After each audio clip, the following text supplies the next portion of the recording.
عاطفية هنشوفها دلوقتي.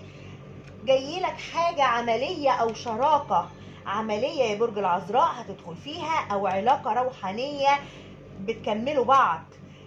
جايلك كمان حاجة في العمل، ممكن يكون مستني حاجة من رئيس عمل أو حاجة بيسند لك حاجة معينة في شغلك جايلك في الطريق.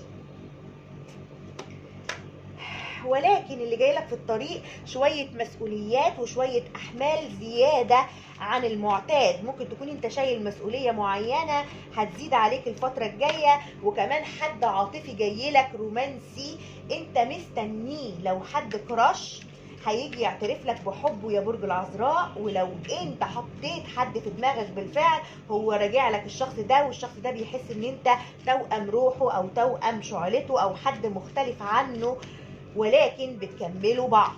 خلاص، شكرا.